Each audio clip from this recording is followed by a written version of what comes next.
दोस्तों नमस्कार। दोस्तों, मजदूरों का कोई चेहरा नहीं होता, मजदूर तो भीड़ होती है। मजदूरों की पहचान उनके टिफिन से होती है जिसमें रोटियां रखी गई होती है, या फिर उस रुमाल से जिसमें चटनी और रोटी लपेटी जाती है। मजदूरों के सपने अपने बच्चों के लिए खरीदे गए उन छोटे छोटे खिलौनों में समाये होते हैं जिसके जरिए वो आने वाले वक्त के खुशनसीब सपने देखते हैं। उनकी जिंदगी की जद्दोजहद और जिंदगी का संघर्ष उनकी घिसी टूटी चप्पलों से नजर आता है, और जब उनकी मौत हो जाए तो राहत की रकम ही सारी कहानी बयां कर देती है।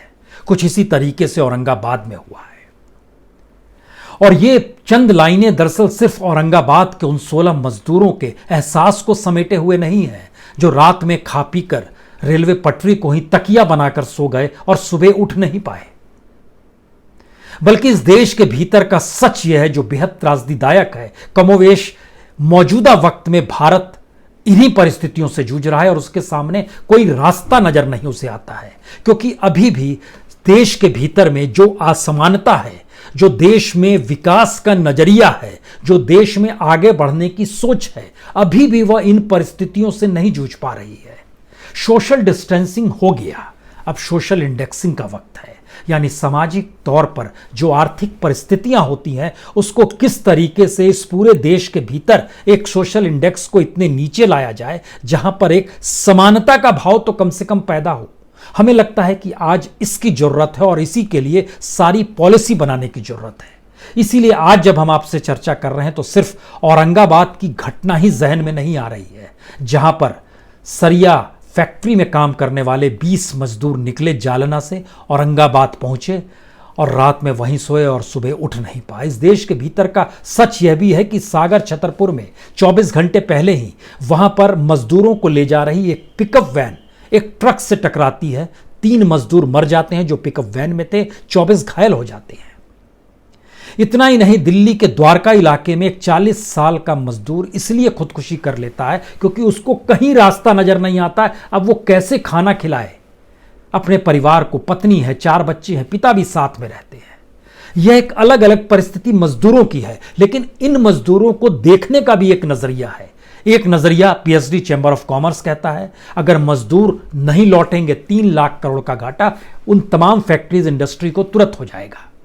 दूसरी तरफ मध्य प्रदेश सरकार ने भी जारी किए नियम कायदे कि अब 12 घंटे काम लिए जा सकते हैं मजदूरों से, और जो फैक्ट्री मालिक है, जो इंडस्ट्री में काम कराने वाले मैनेजर्स हैं, उनको ये छूट दे दी कि आपको 2-4 चीजें जो पहले हक में आती थी मजदूरों के वह देने की जरूरत नहीं है, क्योंकि हमको तो किसी भी तरीके से उस इकोनॉमी को चलाना है, उस इंडस्ट्री को चलाना है। तो ऐसे में वेंटिलेशन की जरूरत नहीं है जहां मजदूर काम कर रहा है, वहां पर सिटिंग यानी बैठने की सुविधा कोई जरूरत नहीं है इसकी, वहां पर फर्स्ट एड है या नहीं है कोई जरूरत नहीं है इसकी, प्रोटेक्टिव इक्विपमेंट्स है या नहीं है कोई जरूरत इसकी नहीं है, कैंटीन है या नहीं है कोई जरूरत नहीं है इसकी, वीकली हॉलीडे दिया जाता है या नहीं, काम के घंटे बढ़ाते हुए बीच में कोई इंटरवल भी दिया जाता है, कोई जरूरत नहीं है। इन सब से एग्जेम्प्ट कर दिया गया है, क्योंकि यानी मजदूरों के जरिए भी काम लेना है और मजदूरों की हालत भी एक तरफ है, और इस देश के भीतर में टेक्नोलॉजी या पैसे वाले सिर्फ इस देश की इकोनॉमी को नहीं चला सकते हैं, यह भी सच है। तो देश चलेगा कैसे, और मजदूर क्या इसी रूप में मरते रहेगा, या फिर सोशल इंडेक्सिंग इस दौर में इस तरीके से होनी चाहिए कि इस देश के किसी भी छोर का व्यक्ति औरंगाबाद में रेलवे पटरी पर सर रखकर सोए हुए मजदूरों की चिंता कर सके, या फिर उसमें बेचैनी हो कि उसने क्यों वहां पर सर रखा है, वहां वो जगह नहीं है। ये इंफ्रास्ट्रक्चर हमारे पास होना चाहिए। तो हमें लगता है कि आज इस बात का जिक्र जब हम करने जा रहे हैं तो उससे पहले एक चीज और जरा समझ लीजिए। भारत का कोई मंत्री अमेरिकी मंत्री से ज्यादा बेहतर तरीके से जीवन जीता है। भारत का कोई भी ब्यूरोक्रेट अमेरिकन ब्यूरोक्रेट से बेहतर जीवन जीता है। भारत के भीतर का कोई भी कॉरपोरेट बड़ा इंडस्ट्रियलिस्ट जो सत्ता के नजदीक मौजूदा वक्त में हो और सामान्य दौर में यूं भी अब सबको जोड़ लीजिए, उनकी स्थिति American corporate, American bureaucrat, American सबसे बेहतर होती है। लेकिन जब ओवरऑल देखते हैं तो भारत की परिस्थितियां कितनी विकट है उसका एक छोटा सा हिस्सा पहले हम आपको बतला देते हैं, क्योंकि भारत में जो 1,76,000 करोड़ रुपए जो बांटे गए उस बांटने को अगर मान भी ले कि बांटे गए तो ये सोचिए कि किन को दिए गए। उसमें सिर्फ जो एग्जिस्टिंग स्कीम्स थी उस पर लगभग 70,000 करोड़ रुपए सरकार ने खर्च किए, और जो लगभग 1,06,000 करोड़ रुपए बचे उसमें 40,000 रुपए गेहूं चावल दाल पे जो बांटा गया उसके लिए खर्च किया गया। महिलाओं के खाते में जो 500 रुपए दिए गए उसमें तकरीबन 1,500 करोड़ रुपया उसमें चला गया, और बाकी का जो 60,000 करोड़ रुपया है वह इस देश के जो वरिष्ठ नागरिक थे उनको जो 3 महीने तक 1,000 रुपए देने का जिक्र है उसमें चला गया। यह लड़ाई है। और भारत के भीतर जो बेरोजगार उन सब का जिक्र ना कीजिए आज, क्योंकि जब इसके ठीक समानांतर हम अमेरिका का जिक्र करेंगे तो अमेरिका में उनके अपने इतिहास में सबसे खराब स्थिति है, जहां पर 3,30,00,000 लोग बेरोजगार हो गए हैं, जिन्होंने सेंट्रल बैंक में अर्जी डाली है कि आप हमें भत्ता दीजिए, बेरोजगारी भत्ता। और वहां पर हमारी जानकारी में जो वहां कुछ लोग रहते हैं उनसे जो बातचीत हुई, वहां पर एक इंडियन जब यूएस सिटीजन हो गए उन्होंने बताया कि हमारे बैंक अकाउंट में $3,900 आ गए, क्योंकि हमारी नौकरी छूट गई थी, हम बेरोजगार हो गए थे। तो अब आप कल्पना कीजिए, अगर एक व्यक्ति को $3,900 मिल रहा है तो 3,30,00,000 बेरोजगारों को तकरीबन $12,870 करोड़ वहां पर मिल जाएगा। इतना जब डॉलर मिलेगा तो इसको जब आप रुपए में कन्वर्ट करेंगे तो एक व्यक्ति के हिस्से में आएगा 2,94,377 रुपए। इतने एक व्यक्ति के बैंक अकाउंट में पहुंचा, और दूसरे तरफ सबको मिला दीजिएगा जो 3,30,00,000 हैं तो 9,73,000 करोड़ रुपया सरकार भत्ते के तौर पर, बेरोजगारी भत्ते के तौर पर इन लोगों को देगी। हमारी स्थिति ऐसी नहीं है, लेकिन हमारी स्थिति एक क्लास के लिए इससे भी बेहतर है और दूसरी तरफ एक मास के लिए इससे भी बुरी है। तो इसके बीच में आज खड़े होने की स्थिति में आइए और जरा समझने की कोशिश की जाए कि दरअसल इस देश को चाहिए क्या और इस देश की स्थिति क्या। और ऐसे में आज हमने खास तौर पर एमएसएमई की स्थिति को लिया है। एमएसएमई की स्थिति बहुत साफ है कि जो भारत में micro, small, medium industries, enterprises हैं, वो सबसे बड़ी तादाद में है। अगर उनको भी ठीक कर दिया जाए, जो अब होने की स्थिति में नहीं है, उनको एक बेसलाइन बनाते हुए हमें लगा कि आज आपसे डिस्कशन इस बात को लेकर किया जाए कि जब हम इन चीज़ों को देख रहे हैं तो बहुत सारी चीज़ें जहन में आपके आएगी, क्योंकि एमएसएमई का मतलब ये होता है कि भारत के जीडीपी में तकरीबन 32% का इसका योगदान है। जो एम्प्लॉयमेंट है वो तकरीबन 24% एम्प्लॉयमेंट एमएसएमई ही देता है। एक्सपोर्ट में 45% इसी के जरिए होता है। मैन्युफैक्चरिंग में 33% यहीं पर मैन्युफैक्चर होता है। सर्विस सेक्टर में ये 25% इसका योगदान था। लेकिन आज की स्थिति वर्कर को कैश देने के लिए नहीं है, उसको अपना इलेक्ट्रिसिटी का बिल देना है, कमरा किराए पे लिए हुए था जहां ऑफिस चला रहा था उसका पैसा देने की स्थिति में नहीं है। यहां तक कि कुछ एमएसएमई वालों से चलाने से बातचीत हुई, उनके पास यह भी स्थिति नहीं है कि वर्किंग कैपिटल तो दूर की बात है, इंटरनेट का पैसा देने की स्थिति में नहीं है। और इनको कोई मदद राज्य सरकारों से नहीं मिल पाएगी, क्योंकि राज्य सरकार की अपनी स्थिति, जो उसकी अपनी रेवेन्यू रिसिप्ट थी, वह घट चुकी है, 90% तक घट चुकी है, क्योंकि उसके पास अपनी आय जो होती है वो रेवेन्यू रिसिप्ट जो 52% होता है वो नीचे चला गया। सेंट्रल ट्रांसफर टैक्स जो होता है वह नीचे चला गया। नॉन स्टेटरी सेंट्रल जो मदद मिलती है वह भी नीचे चली गई। अब इन सब के बीच में जो भी टैक्स वसूलते थे अप्रैल के महीने में और मार्च के आधे महीने के बाद से, चाहे वो पेट्रोलियम पदार्थ हो जहां से 25% टैक्स आ रहा था, या फिर लीकर हो जिससे 15% टैक्स आ रहा था, या फिर स्टैंप और रजिस्ट्रेशन हो जिसके जरिए 12%, सब कुछ ठप हो गया इस दौर में। ये किसी को मदद स्टेट करने की स्थिति में नहीं है। एमएससी अपने तौर पर अपने वर्कर को दे पाने की स्थिति में नहीं है।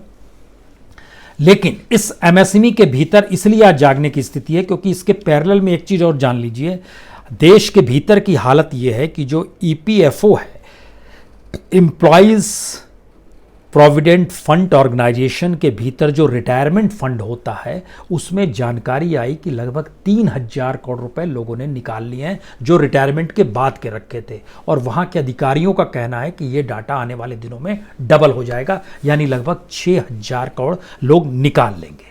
इतना ही नहीं, जो कंपनी पीएफ का पैसा लेती है और फिर अपनी तरफ से देती है, वो देने की स्थिति में नहीं आ रही है।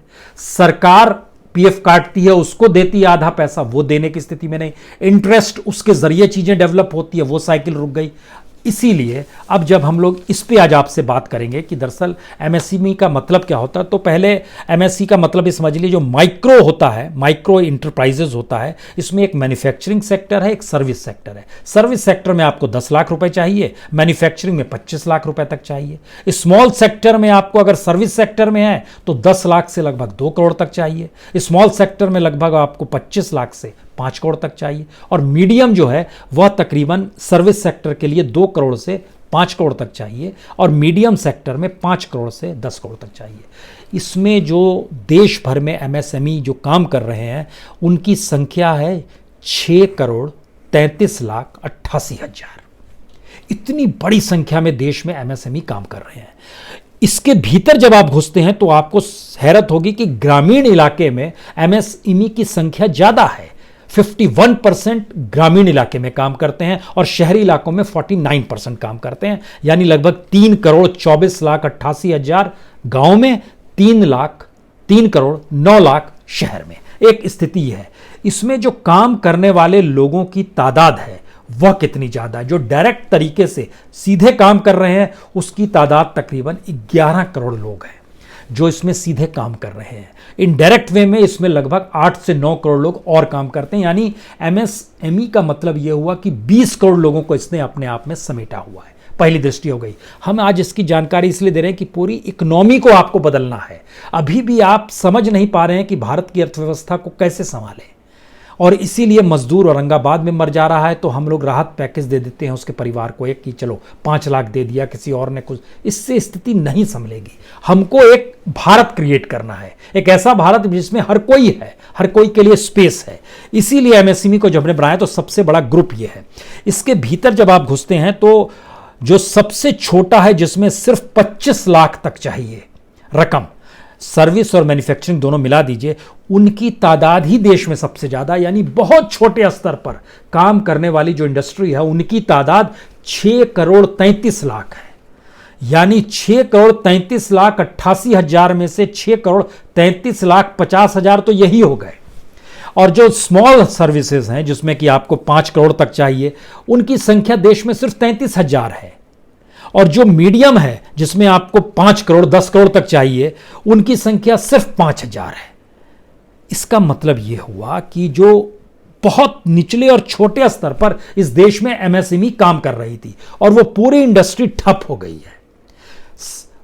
और इस देश के भीतर का दूसरा सच जो हम लोग बार बार लाते हैं कि किस रूप में एनपीए हो गया, कॉरपोरेट पैसा लेकर भाग गया, तो कॉरपोरेट के पैरेलल में क्या एमएसएमई को देना चाहिए था। इसका भी एक शानदार हमने एक डाटा निकाला है। आपको जानकर ये हैरत होगी कि एमएसएमई के मातहत जो एनपीए है वह तकरीबन 12.5% है, और एनपीए रेट जो कॉरपोरेट का है वो लगभग 19.7% का है। लेकिन ये किसका 19.7% और 12.7% है, ये भी समझिए। इस देश के भीतर में जो कुल बिजनेस है वो कुल बिजनेस में कॉरपोरेट का बिजनेस लगभग 46.70 लाख करोड़ का है। 46,70,000 करोड़ का बिजनेस कॉरपोरेट और इंडस्ट्रीज करती है। जो एमएसएमई है वो सिर्फ 17,75,000 करोड़ का करता है। तो बैंकों से जो पैसा मिलता है उसके जरिए, जिस एनपीए का हम जिक्र कर रहे थे, तो एनपीए के दायरे में लगभग 9,35,000 करोड़ कॉरपोरेट का एनपीए है, और एमएसएमई का जो एनपीए आता है वो सिर्फ 2,11,000 करोड़ का है। अब जब इसके और भीतर आप घुसिएगा और आप समझना शुरू कीजिएगा कि हाँ, अगर एनपीए भी इसका कम है और यहां पर जुड़ने वाले लोगों की तादाद भी ज्यादा है, और उसमें भी सबसे ज्यादा 6 करोड़ से ज्यादा इंटरप्राइजेज, इंडस्ट्री छोटी छोटी इस देश के भीतर में 6 करोड़ से ज्यादा थी, 6,33,50,000 थी, तो इनसे जुड़े हुए लगभग 18 करोड़ लोग इस देश के भीतर में जो काम कर रहे थे, उनके पास तो काम नहीं होगा। तो उनको हम कलेक्ट कैसे करेंगे। जब सरकार कोई डाटा देती है तो डाटा ये कह कर देती है कि देखिए हमने तो इतना कुछ दे दिया, तो हमें लगता है कि उसको भी एक बेसिक तौर पर आपको पकड़ना चाहिए। जैसे देश के फाइनेंस मिनिस्टर ने कहा कि हमने एमएसएमई के लिए सैंक्शन किया है 5,66,000 करोड़। जाहिर है 5,66,000 करोड़ रकम कोई छोटी तो नहीं लगती है, बड़ी लगती है। और वो लॉकडाउन खत्म होने के बाद उसको हम लोग डिस्ट्रीब्यूट करेंगे। लेकिन जब आप इसके भीतर जाएंगे तो आपको जानकर हैरत होगी कि जो टोटल अकाउंट कितने हैं जिनको ये पैसा दिया जाना है, तो उसमें पता चलेगा आपको कि 4,81,000 अकाउंट में पैसा जाना है, 5,66,000 करोड़। तो हर के हिस्से में कितना आया? हर के हिस्से में, हर के खाते में जो आएगा वो सिर्फ 1,17,00,000 रुपए का आएगा। हर खाते में 1,17,00,000 के हिसाब से अगर आप चलते हैं तो ये 5,66,000 करोड़ हो जाता है। अगर ये स्थिति है तो इसकी दूसरी स्थिति में आइए कि जहां पर इस बात का जिक्र हुआ कि इस देश के भीतर में जो एनबीएफसी है, नॉन बैंकिंग फाइनेंशियल कंपनीज है, और जो एचएफसी है, जो हाउसिंग फाइनेंस कंपनी है, उसने भी लगभग 1,00,000 करोड़ रुपए उसको भी बांटने हैं। लेकिन इसका दूसरा हिस्सा यह आया कि दरअसल जो एमएसएमई के भीतर में अकाउंट्स जो 4,81,000 हैं, उसमें जानकारी ये मिली कि पहले राउंड में लगभग 27 लाख कस्टमर्स ने दरवाजा खटखटाया था। सरकार ने पहले राउंड में सिर्फ जिनको बैंक से पैसा मिलना था 2,37,000 लोगों का सैंक्शन किया। कितना सैंक्शन किया? वो सैंक्शन किया 26,500 करोड़ रुपए। ये भी रकम ज़्यादा लगती है आपको। अब ये रकम जब ज़्यादा लगती है तो आप सोचेंगे अच्छा ये रकम है तो 26,500 करोड़ तो बहुत ज़्यादा है। लेकिन उसको जब हमने 2,37,000 केसेस जिनको सैंक्शन किया गया उसमें जब औसत निकाला तो हर के हिस्से में आ रहे हैं 11,181 रुपए। यानी ओवरऑल एमएससी में अगर हर के खाते में 1-1 करोड़ रुपया आ रहा है और उसमें बड़ी तादाद उन लोगों की है जो कि मीडियम और स्मॉल हैं, जो करोड़ में बिजनेस करते हैं, क्योंकि जो 25 लाख से कम है उनका जब औसत निकालना शुरू किया तो उनके पास 1 से 2 लाख से ज़्यादा पैसा नहीं आ रहा है। अब सवाल है इस दौर में जो बिजली बिल होगा, जो रेंट होगा, जो कैश देना होगा मजदूरों की, वो पैसा तो वहीं खप जाएगा। यानी टोटल जोड़िएगा तो इस देश की मुसीबत यही है कि बड़ी रकम लगती है लेकिन उसको जब आप बांटते हैं तो हर हिस्से में बड़ी छोटी छोटी रकम आती है। यही स्थिति कमोवेश 1,76,000 करोड़ की थी। लेकिन इसका अगला सवाल यह है कि तब इस देश को आप बांधना कैसे चाहते हैं और इस देश के भीतर का सच क्या है? दरअसल ये सारे जो एमएसएमई काम करते हैं 2-3 क्षेत्र, खास तौर पे मैन्युफैक्चरिंग का क्षेत्र है, ट्रेड का क्षेत्र है और बाकी सर्विसेज का क्षेत्र है। मैन्युफैक्चरिंग में लगभग 31% इंडस्ट्री काम करती है जो एमएसएमई की है, ट्रेड में लगभग 36%। ये दोनों जो मैन्युफैक्चरिंग और ट्रेड है ये पूरी तरह तहस नहस हो गया है। सर्विस में भी 33% वह भी समाप्त हो गया। तो बचा क्या है? और ये फिर से पनपेंगे कैसे? क्योंकि जो एम्प्लॉयमेंट इन्होंने अगर दिया हुआ है, डायरेक्ट एम्प्लॉयमेंट 11,09,89,000 का है, इनडायरेक्ट वे में जोड़िएगा तो ये लगभग 20 करोड़ के लगभग आ जाता है। और उसमें रूरल एम्प्लॉयमेंट जो था, रूरल एम्प्लॉयमेंट तकरीबन 4,97,78,000 जो सरकार का है डायरेक्ट, और अर्बन में 6,12,00,000।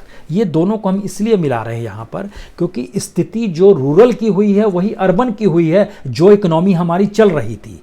यानी इस रूप में मत जोड़िएगा कि असल में वो तो ग्रामीण भारत है, ये शहरी भारत है, नौकरियां शहर में गई है, गांव में कहां गई है। तो ये जो रेंज है एमएसएमई का रेंज, वो गांव को भी जोड़ता है। और इस देश की इकोनॉमी में जिसका जिक्र हम बार बार करते हैं कि जीडीपी में लगभग 48% ग्रामीण भारत का योगदान होता है। यानी पहली बार एक ऐसी स्थिति बनी है जिसमें समूचे भारत को आपको एक दृष्टि से देखना होगा। यह संभव ही नहीं है कि कल तक जो स्थितियां थी इस देश में वही स्थिति अब आने वाले वक्त में भारत में रहेगी। वो चेंज कैसे होगा? यही वो सोशल इंडेक्स है जिसको हमको लगता है कि एक तैयारी सरकार को करनी चाहिए, जो सरकार नहीं कर पा रही है। और इसके लिए जरा इस बात को समझना होगा कि इस देश के भीतर में जितनी भी अस्थाई टोटल नौकरियां हैं, कुल नौकरी मान लीजिए जो पब्लिक सेक्टर और प्राइवेट सेक्टर को अगर मिला दीजिएगा तो 2011 का आंकड़ा कहता है कि लगभग 2,75,00,000 लोग सिर्फ अस्थाई नौकरी करते थे जिनको तमाम सोशल सिक्योरिटी मिलती थी। 2020 तक की स्थिति में आइएगा तो तकरीबन 3,15,00,000 की स्थिति आ रही है कि ये लगभग अस्थाई नौकरी करने, यानी इस देश के 130 करोड़ में से सिर्फ 3 करोड़ परिवार ही ऐसे हैं जो कि अस्थाई नौकरी कर रहे हैं। अस्थाई नौकरी के साथ उनका जो पेमेंट का रेंज था वह कमोवेश बाकी नौकरियों की तुलना में ज़्यादा था। उनको सोशल सिक्योरिटी थी, मेडिकल सिक्योरिटी, हर तरह की सिक्योरिटी उनके साथ जुड़ी हुई थी। लेकिन मौजूदा वक्त की स्थिति तो बदल गई, और जब गांव और शहर की स्थिति कमोवेश एक सरीखी हो रही है तो गांव की इकोनॉमी तभी तक चलेगी जब तक उसके पास रहने वाले लोगों के पास पैसा है। क्योंकि अगर इकोनॉमी रुक गई है तो वो पैसा कितने दिन चलेगा। जिस तरीके से दिल्ली सरकार ने हाथ खड़े कर दिए कि हमको जितना मुफ्त में देना था दे दिए, अब हमें पैसा चाहिए, रेवेन्यू चाहिए, तो उन्होंने कहा शराब की दुकान खोल दो, पेट्रोल कीमत बढ़ा दो, फिर शराब पर भी आप एक्साइज टैक्स और बढ़ा दीजिए, 70% और बढ़ा दीजिए। तो कमाई के रास्ते भी जनता से ही आ रहे हैं, और ये कोई प्रोडक्टिव नहीं है। पेट्रोल डीजल तभी खर्च होता है जब कोई इकोनॉमी चल रही हो, उस इकोनॉमी के साथ सामान को चलना होता है, वो तो चल नहीं रहा है। पेट्रोल डीजल आप कितने दिन घूमिएगा, फिर वह भी महंगा होगा तो वो भी आप भराना बंद कर दीजिएगा। शराब कितने दिन पीजिएगा, जब तक पैसा है पी लीजिएगा, फिर उसके बाद क्या कीजिएगा, रोजगार नहीं होगा तो एक स्थिति इक्वली आ गई है। अगर हम इसको वर्ल्ड वाइड चीज़ों को परखना शुरू करें तो इसमें एक चीज़ और आपको समझनी होगी पहले, कि हमारी जीडीपी में अभी तक जो योगदान है उसमें एग्रीकल्चर, इंडस्ट्री और सर्विस 3 क्षेत्र होते हैं। एग्रीकल्चर का योगदान सिर्फ 17%, 17.32% है। इंडस्ट्री का योगदान 29.02% है। सर्विस सेक्टर का योगदान 53.66% है। और ये सर्विस सेक्टर का योगदान घट के आ गया है 5.4% पर अप्रैल के महीने में। हमारा पीएमआई इस रूप में अगर घट गया और सर्विस सेक्टर ध्वस्त हो गया है पूरी तरीके से, तो कल्पना कीजिए कि अब जीडीपी क्या होगी और इस इकोनॉमी का क्या होगा। क्योंकि इसके भी भीतर जब और आप अंदर में जाकर जानना चाहते हैं तो समझने की कोशिश कीजिए कि एग्रीकल्चर में भारत की कुल पूंजी का लगभग जो हिस्सा लगा हुआ है, उसकी स्थिति जो है वो तकरीबन जो लोग एम्प्लॉयमेंट जो घुसा हुआ है, जो काम करने, वो 52% लोग हैं। 2009 में 52% थे और 10 साल बाद 2019 का डाटा बताता है 43% है, यानी खेती पर टिके हुए लोगों की तादाद कम हुई। दूसरी तरफ इंडस्ट्री पर टिके हुए लोगों की तादाद बढ़ गई, 21% से बढ़कर वो 25% तक चली गई। सर्विस सेक्टर में भी 5% की बढ़ोतरी हुई 10 साल में, 2009 से 2019 तक में, वह भी 26% से 31% तक चला गया। एक स्थिति है। अब इसके भीतर उस स्थिति में आइए पूंजी कितनी लगी हुई है, क्योंकि जो सेक्टर फेल हुए हैं उसमें इंडस्ट्री फेल हुई है, उसमें सर्विस सेक्टर फेल हुआ है, और जीडीपी में इन दोनों का योगदान ही असल में लगभग 83% होता है। सर्विस सेक्टर में जो कितने लाख करोड़ है, 137 लाख करोड़ सर्विस सेक्टर की पूंजी लगी हुई है वहां पर। इंडस्ट्रियल सेक्टर में लगभग 39 लाख करोड़ है। एग्रीकल्चर में लगभग 23 लाख करोड़ है। हम इन डाटा को इसलिए आपके सामने रख रहे हैं कि एक तस्वीर साफ हो जाए कि जब इंडस्ट्री बंद हो चली है, इंडस्ट्री तभी चलेगी जब आप मजदूर से काम लेंगे। मजदूर अब घर लौटने की स्थिति में है, उसके पास 2 जून की रोटी नहीं है, वो भूख की स्थिति में आया, आप पेट भरने की स्थिति में नहीं थे। सर्विस सेक्टर ध्वस्त हो गया है क्योंकि डिमांड नहीं है मार्केट में। डिमांड नहीं होगी तो आप कुछ भी सर्विस क्या देंगे किसी को भी, एक वो चीज़ें ध्वस्त हो गई हैं। तो कहीं एग्रीकल्चर सेक्टर बचा हुआ है हमारा, और हमारे पास वो लेबर बचा हुआ है जो लेबर कल तक शहर में रहता था, और शहर में जब वो रहता था तो वहाँ रहने के दौरान उसको किराया भाड़ा देना पड़ता होगा, वहाँ के जो टैक्स होते होंगे उसको देना पड़ता होगा। एवरेज निकालिएगा तो शहर में कमाने वाला 10,000 कमाने वाला एक मजदूर अपने गाँव में बड़ी सुविधा के साथ 5,000 में रह सकता है, तमाम सुविधाओं के साथ। उसको शहर आने की जरूरत नहीं है। इसका मतलब है कि हमें पूरे इंडस्ट्रियल, सर्विस सेक्टर और एग्रीकल्चर को अब कहीं ना कहीं रूरल इंडिया को एक बेस बनाना होगा। और अगर वो नहीं बनाएंगे और अगर हम इसी क्राइसिस में चलेंगे कि दरअसल हमारे पास तो एक मेंटलिटी बड़ी साफ थी, जिस तरह शिवराज सिंह चौहान ने मध्य प्रदेश में किया कि अब 12 घंटे काम लो मजदूरों से, कोई सुविधा नहीं दो, कुछ नहीं दो, काम लो। तो वो रोबोट तो है नहीं, काम लो। एक स्थिति आएगी, वो कितना काम करेगा किस रूप में, और अगर वो मान लीजिए जो प्रोडक्ट बना रहा है वो मार्केट में बिकेगा नहीं, क्योंकि जो खरीदने वाला होगा उसकी अगर बाइंग कैपेसिटी इस दौर में सरकार ने, तो ये जो चक्की थी ये चक्की रुक गई है। अब सवाल यह है, इस देश के भीतर का अनूठा सच ये है कि इस देश में जो 20% लोग हैं उनके पास जो ऑर्गेनाइज सेक्टर में या इन जनरल नौकरी में जो काम कर रहे हैं उनकी जो रकम है और जो 80% की रकम है, इनमें बड़ा व्यापक अंतर है। हमको सोशल इंडेक्सिंग के जरिए इस 20 और 80% को कम से कम 50% में तो लेकर आना होगा, अन्यथा यह असमानता आपको बार बार एग्रीवेट करेगी कि आप लग्जरी के प्रोडक्ट्स बनाइए, आप फिर से उस जीवन को जिए जो मार्केट इकोनॉमी का है, जो कैपिटल मार्केट का है, और फिर आप उसी दिशा में बढ़ते हुए एक असमानता की स्थिति लाएंगे और रेल की पटरी आपके लिए तकिया बन जाएगी, एक ट्रेन गुजरेगी और मौत हो जाएगी, एक स्थिति आ जाएगी। उधर से आंख मूंद लेना है तब तो ठीक है, लेकिन इस देश को लेकर जागृत होना है तो हमको एक समानता स्थिति बनानी है। इसके लिए उदाहरण के तौर पर यह समझिए, हम मीडिया इंडस्ट्री को लेते हैं। मीडिया इंडस्ट्री में कुछ जगहों पर कहा गया कि हम पैरेलली सबका 20% कम कर रहे हैं वेतन क्योंकि क्राइसिस है। कुछ जगह कहा गया जिनका बहुत ज़्यादा है उनका हम 40% ले लेंगे और जिनका कम है उनका हम 15%, 20% है। अब आप सोचिए, जिसको 30, 40, 50 हज़ार रुपये मिलते हैं मीडिया में जो काम करता है, उसका आप 10% भी काट लेते हैं तो उसको मुसीबत हो जाती है। लेकिन जिसको 4 लाख, 5 लाख, 10 लाख मिलते हैं, उसमें से आप 40% भी निकाल लेते हैं तो भी उसकी ज़रूरतें पूरी हो जाएंगी और वो रईसी से रह सकता है, क्योंकि हमारा सोशल इंडेक्स इस दौर में झटके में नीचे आ गया है अपने आप, और उसकी ज़रूरतें जो हैं वो उसको यानी कहीं बराबर हमको लाना होगा।